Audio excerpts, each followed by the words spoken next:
Great tail. Yep. Yep.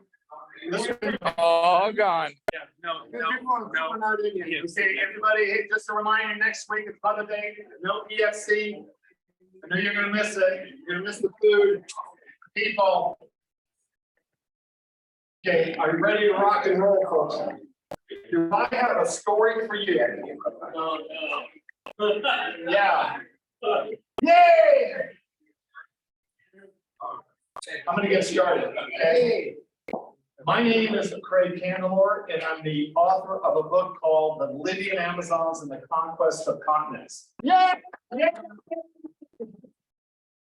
By the way, we have a flyer and there's a QR code, and you can actually just, if you push that, you can buy it from femalewarriors.com or go to Amazon. Folks, this is a phenomenal story, okay? Unbelievable story that I got hooked on over 30 years ago. I was researching for my personal education whether nothing new was new under the sun. So I was doing historical research for my personal interest to see whether that was true. And I was going through military topics and see, okay, did they flow through history? It's actually an interesting, and there's a book, there's another book that ultimately will get published. It's actually written. What I came across is I came across the Scythians. I was looking up what they call denial operations.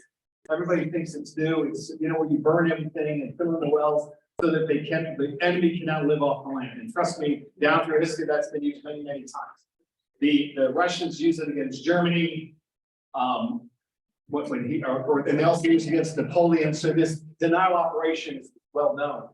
What's not well known is the first time recorded history was the Scythians against Darius. So when the Persian Empire was trying to conquer the Scythian land, which is basically north of Ukraine, they actually used that. They filled in the well, burned the fields, everything. But what I noticed is Herodotus started talking about Amazons. You say, okay, wait a minute. Herodotus, who's the father of history around 880 BC, says, hey, there are Amazons. And there's Amazons on the eastern side of Scythia. I said, okay. Then he talks about that a third of their army are women, of the Scythian army. I said, okay, time out. Okay. Just so you know, at the height of the German-Russian War, World War II, the Russians only used about 8 to 9% women in their army, and that was a do or die. If they fought you, they get shot. So you say, okay, wait a minute, that number doesn't quite make sense, because remember, if you're putting your young women on the front line and getting killed, you don't bring in the next generation. It's a test question. Okay, so you have to be really smart to figure that one out. Okay, okay, you got it. Okay, so there's something that didn't make any sense. Okay, and so what happened is, I was reading the stuff about Amazons, and of course, there's always a woman in the picture. My sister-in-law. I want to blame my sister-in-law. She says, Craig, why don't you make? It doesn't make any sense. You know, Pammy, it doesn't make any sense. Just make the best case. 30 years later, 3 books in the making. I'm going to blame it all on my sister-in-law. So here's what happens. So she's joking around. I said, okay, so what happens is, it's very interesting. There are 3 ways. Okay, let me just see. That's 3 ways. So first of all, I was researching and I just got hooked on the story. And what's interesting about the story is it's not told. You know, I've read more books about Gettysburg and World War II and Normandy, and you know, it's been rehashed. Give me something fresh, something that has never been written about in 4,000 years. Well, I'm going to give you something fresh. Never been written about, and I don't understand why. Okay. First of all, you need to understand that there are actually 3 ways. And what's so interesting is, just to put a 2200, 2100 BC, 1300 BC, and the 750 or 750 BC, those are the waves. Okay, so you have female warriors, groups of female warriors. Okay, now I'm going to make a distinction because you know you have a lot of female warrior queens, but they're part of the system. They're the queen of the king, and if the king dies, they become the queen and they take over. You understand? So they're in a system that it's basically an established patriarchal system. They just happen to be at the top of the echelon. They just take over for the king. But you understand, so they have their own support system. I'm talking about women that start from scratch, create women armies. Wow. A very different concept. So bottom line is, I have like wave 1, wave 2. The Libyan 2200, 2100, Thermodon around 1300, and the Scythian 750 to 300. Now they carry on into modern times, like the beat or beyond Christ, but not really. They kind of linger on like everything. What happened is that when I started reading, now remember, I'm giving you the Reader's Digest of 30 years of research. 30 years of research. In fact, I'm just finishing up book 2 last night. You can't make it up. You really can't. What happened is that you start reading that they're Samarkand and on the eastern side of the Ukraine, and they're talking about Amazon. So Herodotus, Amazons. Okay, so let me find out. Well, what you find out is that story is even crazier. What happened, wave 2, the Greeks were fighting the Thermodon, wave 2. And they actually did an amphibious landing and captured them and put them in the bowels of the ship. And what happened, on their way back to Greece, the Amazons took over the ship but didn't know how to sail, and they ended up migrating up to Crimea. I won't even tell you, they started, they met the young boys, and nature took its course, and they said, and they had a few tete-a-tete, and they said, hey, why don't we set up our own tribe? And so they went 3 days east and 3 days north, and so you have the Sarmatians coming out of the Don River. Well, what happened is, so then you say, wait a minute, that's how they got started. Then you realize that there's a wave 2, and then you realize that the wave 2 conquered the same area as wave 1. So they all blend in, although sometimes hundreds and thousands of years apart. So the proof, here's the problem. When you go back in time, there's very little proof. That's the problem. So you're proving a case by circumstantial evidence. Very important to understand that. Does anybody know what they had for breakfast a month ago? Oh, you don't know. So try to imagine going back, 2200, 2100 BC, like really. I had written a book on the second wave and third wave, and then I had a friend, Mimi LeBlanc, who's also an author and a movie maker. She's on Candelore. You can't have wave 2 and 3 without wave 1. I said, I don't know what happened in 2200 BC. What do you want me to do? I mean, it's actually the most fascinating story, to tell you the truth. So, first of all, let me tell you where they come from. There's 2 main authors. One is there's Diodorus of Sicily, and then there's Aventinus out of Bavaria. And what you find out is the climate at the dawn of time, 2200, was different than today. You talk about climate change. Well, they had climate change. It was at the end of what they call the Green Sahara.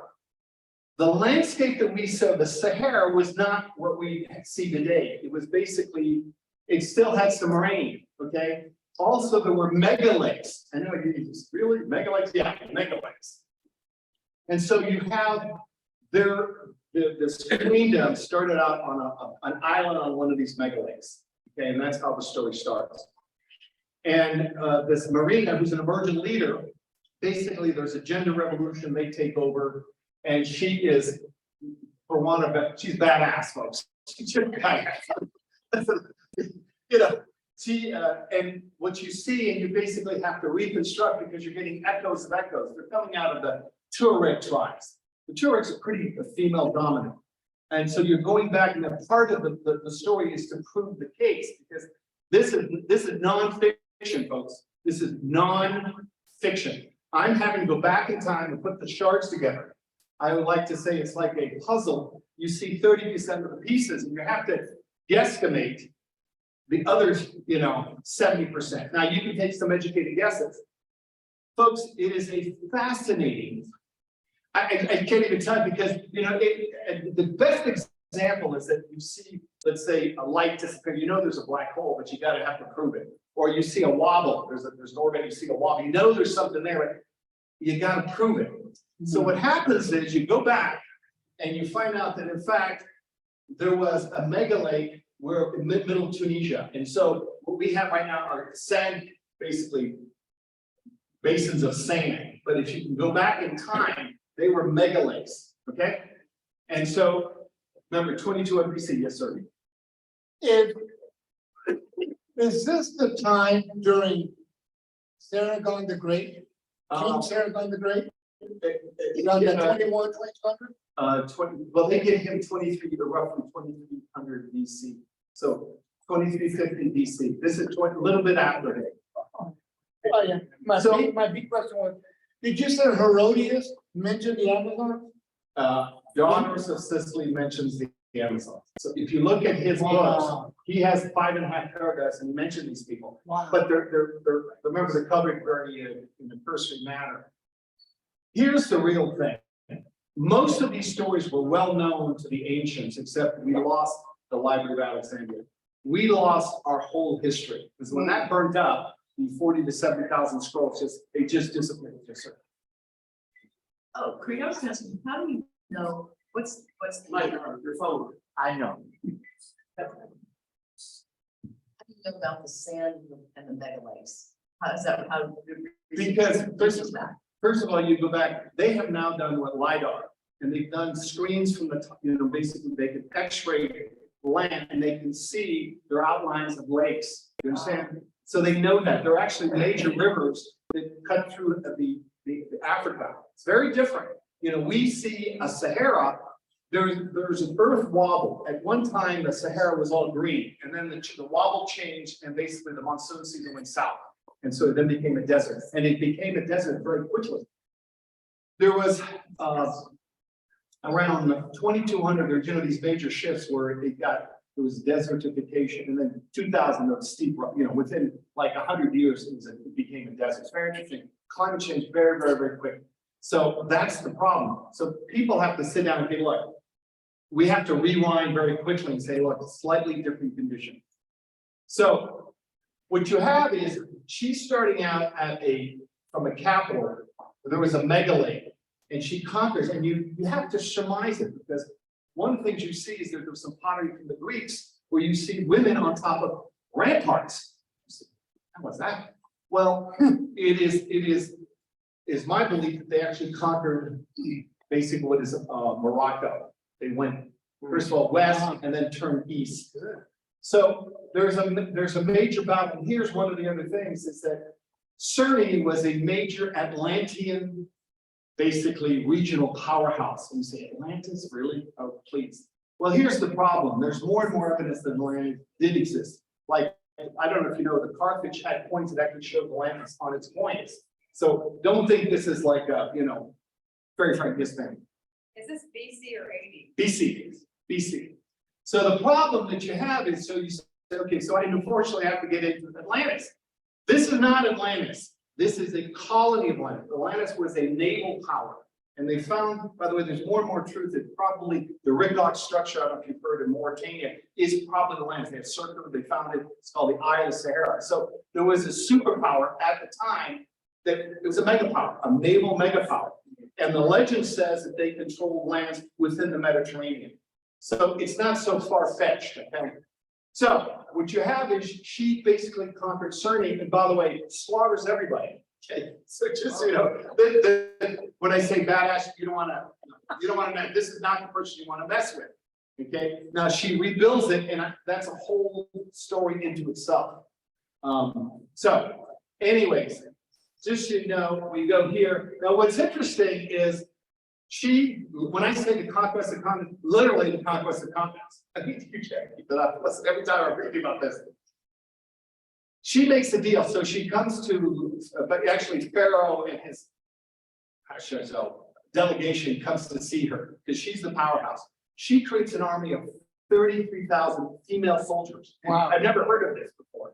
So folks, just imagine thousands to support thousands. Normally it's a 10-to-1 in the United States Army. So if you have one soldier that's put on the ground, you have 10 tooth to tail.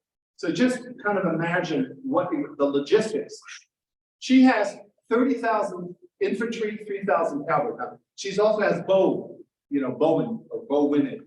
And so she's using combined arms, which is way before its time. She's really the Alexander the Great, before Alexander the Great. Wow. And so this is like slide boggling. Start reading this stuff. Now, so what happens is there's a delegation, if you read all you know, the tidbits and all the footnotes. There's a delegation that Pharaoh comes to her and makes the deal. Let's make a deal, honey. You know, if you get like you have the army, I know. And so obviously, and then they exchange gifts of friendship. You know that Pharaoh paid a lot of money, folks. That's all I'm telling you in the book. I explained that. Now here's what I'm going to tell you. One of the things I said. This is a pharaoh who goes by the designation of Horus. Now, if you know anything about the Egyptian history, the pharaohs had 5 designations. You know, select your titles. You know, Caesar this, Caesar that. It's a designation. The first 3 dynasties used Horus as their primary, and then they discontinued. Then they have basically Ra, you know, son of the sun god, blah blah blah. But the third dynasty is around 28 BC, 2800 BC. You understand? So I'm saying, wait a minute, there's something, because I'm talking about 2200 to 2100. Something I don't get. You know, I'm saying maybe I've got this all wrong. So I'm digging.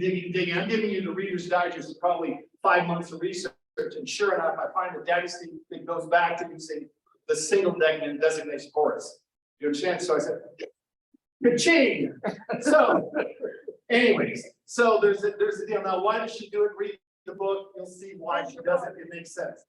Moving right along. So here's the thing. She basically conquers everything on the Levant, goes up to the west coast of Turkey. And by the way, that seems to be where all the different waves seem to, you know, coalesce. But what's interesting is I'm looking at this and I happen to find a coin that celebrates the deal she did with the Cilician. So she's the conqueror. Okay, she's come in with a huge army. And she fights all the tribes, she defeats them all. But one group says, no, we surrendered. Okay, peace, love. And she says, okay, but because you surrendered, great grace, love, I'm gonna let you go free. So 1,000 years later, they commemorate that deal with a coin. You can't make it up, folks. And you just can't make it up. You gotta read the book. So moving right along, what happens is she decides to stop her advance on the Cayas River. And I said, what the, you know, you say, why would you take the Cayas River? Well, if you take a look at the Cayas River, it has steep banks. It's like literally a moat. I said, oh, okay, got it. And then you look at all the cities where they founded cities. They're all strategic, well defended, a lot of water, good terrain, just phenomenal, folks. So you look at, I mean, you talk about strategic thinking, it's mind-boggling. And so the cities actually go through why she would have selected these cities. And they're documented by the Greeks and the Romans that these are cities founded by the Libyan Amazons, okay? Now, does that make sense? Yeah. So then you go, let me tell the story, because I can talk at length at this. Folks, it is a story that's never been told. And that's why I'm always blown away. So you say, well, how is it possible that this world conqueror, because she's a world conqueror, okay? And by the way, let me just digress 1 second. You think it stops on the west coast of Turkey, okay? And I said, oh, great. There's the tomb of Marina. And I said, great, that's it. I'm putting down my pen on December 31st, 2015. I said, you know what, we're done. And I do one more search. One more search, you know, just one more. And sure enough, the story doesn't stop there. There's another half of the story that you don't even talk about. There's the Battle of Sava. And the battle takes place in basically Yugoslavia. You can't make it up, folks. Cannot make it up. So here's the thing.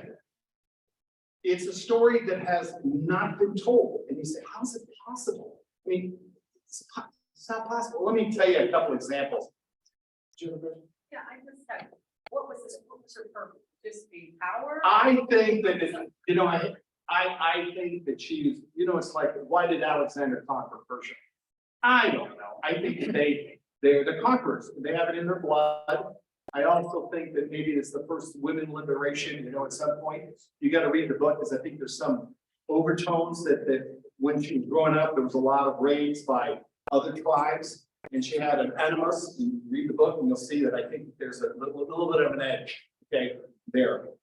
Here's 2 examples, because I'm kind of looking at it through the lens of a lot of history. There are 2 civilizations, 2 empires that seem to have disappeared. One was the Minoan. The Minoans were a naval power. Did you want? Go ahead and No, finish. well, there's two, and I want to put this in context. You say, well, how is it possible nobody has recorded this in history? Sir?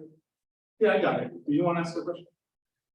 Yes, well, first of all, is she a scorned woman? I don't know. I don't know. You know, I found that was a woman.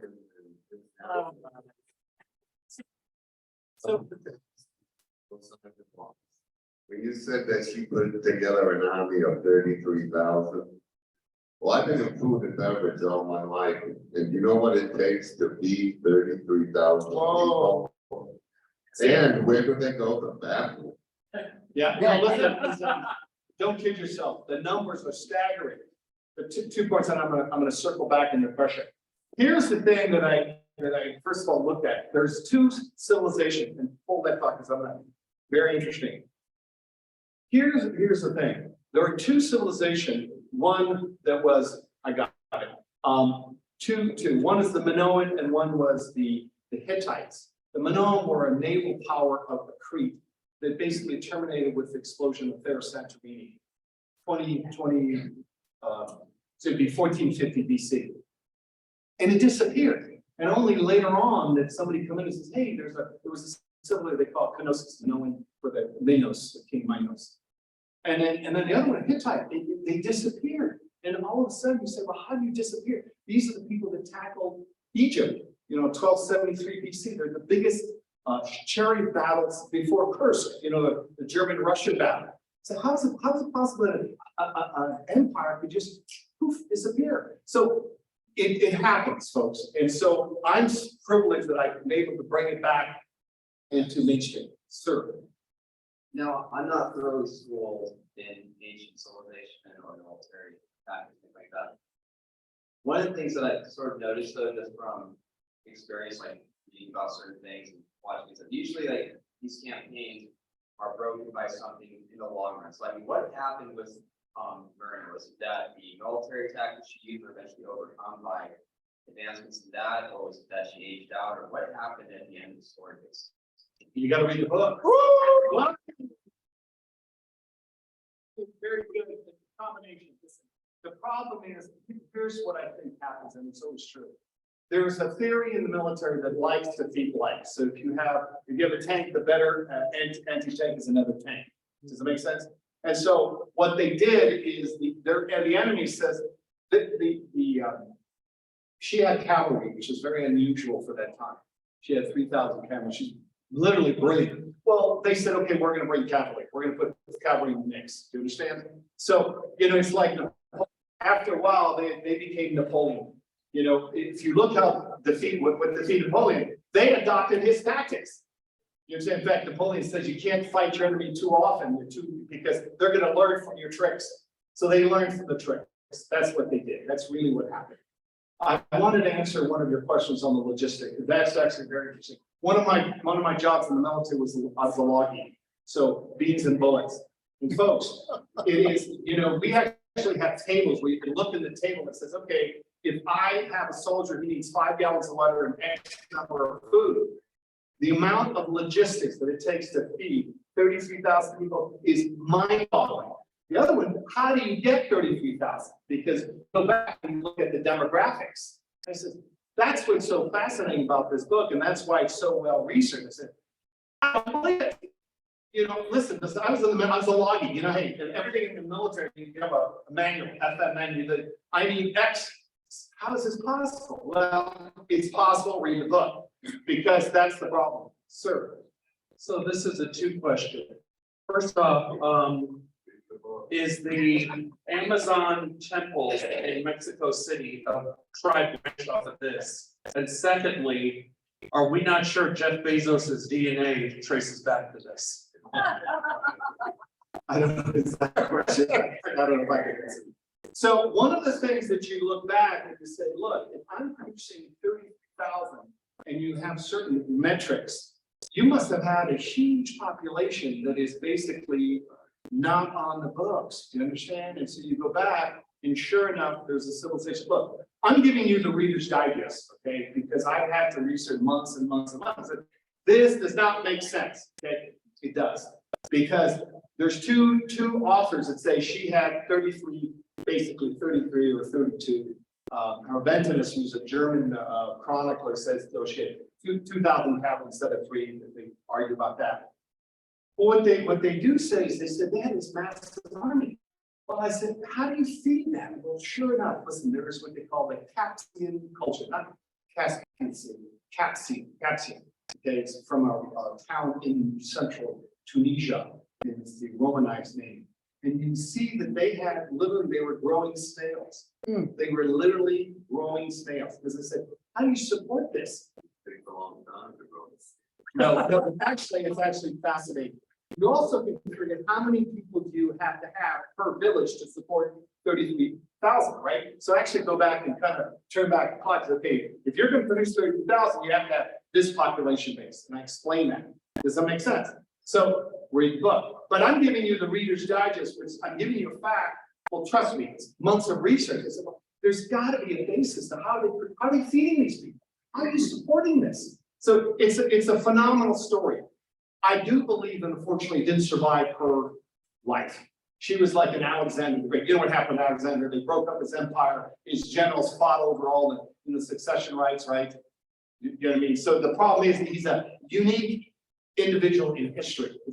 She's an Alexander the Great. She has this empire. She has loyal generals, but when she died, everything started fraying and disintegrating. Yes, sir. Right, just for a comparison and contrast, the Roman legion was about how many men and how many would they?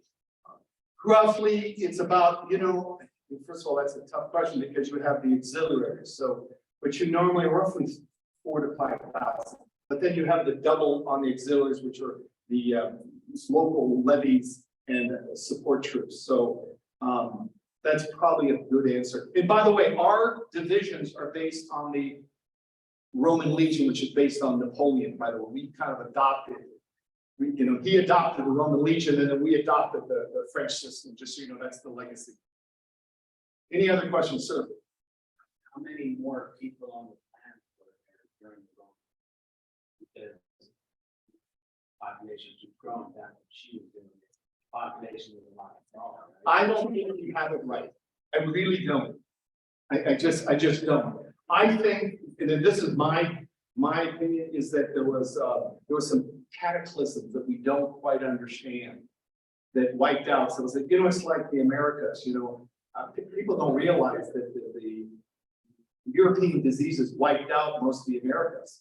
And that's what I think happened. There was some cataclysm. I don't know, and I don't want to speculate, but there was basically a tsunami, because if you look at North Africa, there was some tsunami that kind of seemed to have really shredded North Africa. You can see it from, aerial photographs. Does it make sense? I think that the Terra Santorini explosion created a tsunami, but I also think that same volcano had explosions in the BC. Do you understand?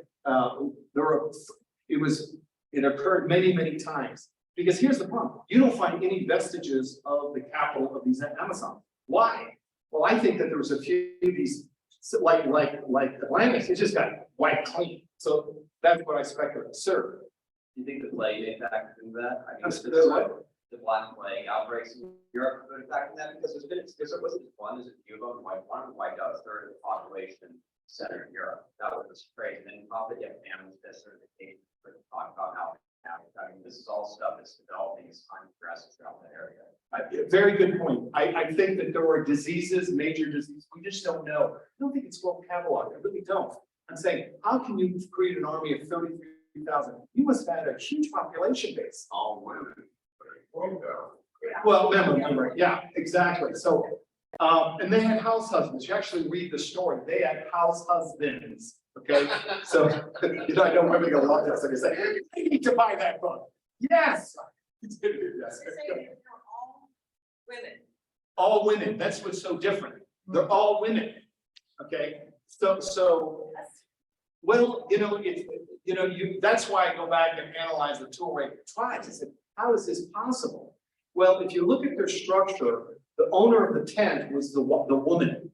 She actually owned the assets. It's a slightly different thinking process. You understand, exactly. So the men were basically, animal husbandry. So it's very different. That's why they're literally Amazon. This is not, it's just different. And you go back in time. That's why you have to kind of rewind and you look at pictures and you go back in time. Who are the Tuareg? Who were the Berbers? Do you understand? Because there, and by the way, there's some vestiges. Read the book, actually explain that. It is, let me tell you one thing that this has been such a fascinating journey. Listen, I said, there's gotta be some proof. Gotta read the book. Craig, do you have any residual from this? I know it was a long, long time ago before Christ, but is there any residual of that model you just described? Where you have the men in a whole different role, the women are the warriors. Yes. Yes, and that's what I started looking for. I said, okay, there's gotta be some echo, something. And sure enough, if you go south of the Sahara, south of the Sahara, there's certain tribes where the men are the one that are putting on dances to attract the women. So it's very interesting. You gotta read the book. And by the way, I'm giving you the Reader's Digest that's taken years and years and years and years. Thank you, brother. Thank you, Fred. I have one last question. Yes. When's the movie coming out?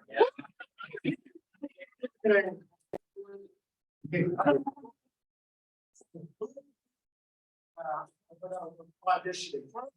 No, the book 2, I'm actually working on book 2. That is actually more fascinating because there's more written on it. You understand? There's more written on it. It's closer. It's like 1300 to 1200 BC. And again, you can't make it up, folks. It is a phenomenal story. I actually feel privileged that I'm bringing it to you because it's basically an uncovered, untold story.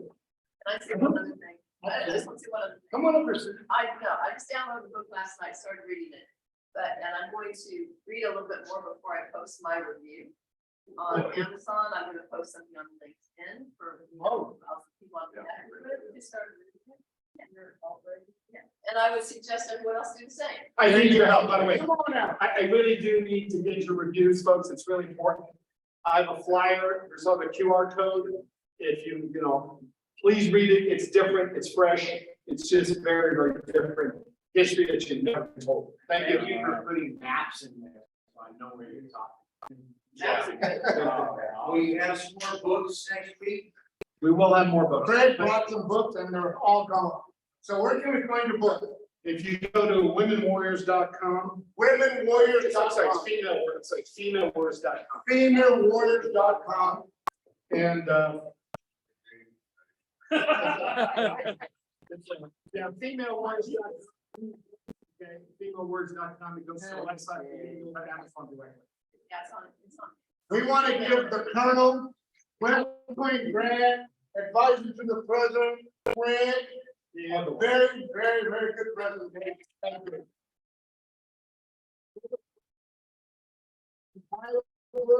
Review. I want to tell you this is a great class. I want to mention a couple things to you. First of all, next week, there's no class, Mother's Day. Yay, Mother's Day. The month of August, we're off vacation. The whole month of August, there's no EFC or business plan. But I want to also mention something to you, everybody else. This class has a movement going on. There's something happening amongst all of you. There's an energy here. I want to tell you when I experienced a movement like this about 20 years ago. Meaning doors are going to open. If doors close, it's for a reason. But be aware of your surroundings. When you see things happen like a movement, and there's some strong energy going on here. It's a good thing. I want to answer your question. Why no one has done this? Because God left it up to you to reveal it. That book will go viral. I want to tell you there's a lot of good people here. I always encourage each and every one of you to shake hands with somebody. Networking is key in business. Learn to talk to somebody, take them out to coffee. We have a coffee shop downstairs. It is a very, very powerful thing when you get to know somebody because they know somebody that can help your business. We have a few new folks here. Brian, come on, let's give Brian a big hand. Hey, Brian. here already, but let's give Rick a big hand. There is a tremendous amount of good energy. Don't waste it by leaving immediately. Talk to someone you don't know. But I'm telling you, when you help somebody, it comes back to you. And I want to say thank you. And Michael, how about a quick prayer of dismissal?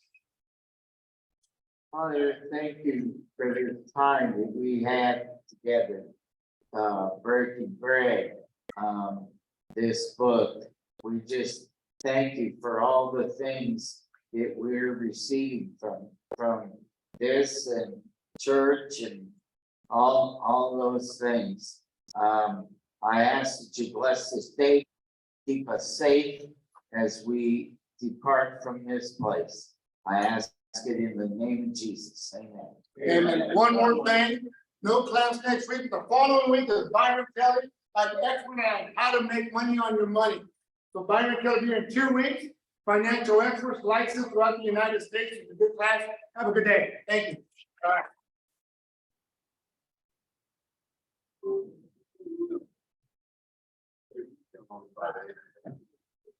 All right. Well, thanks everybody for watching online. God bless all of you. I didn't recognize you.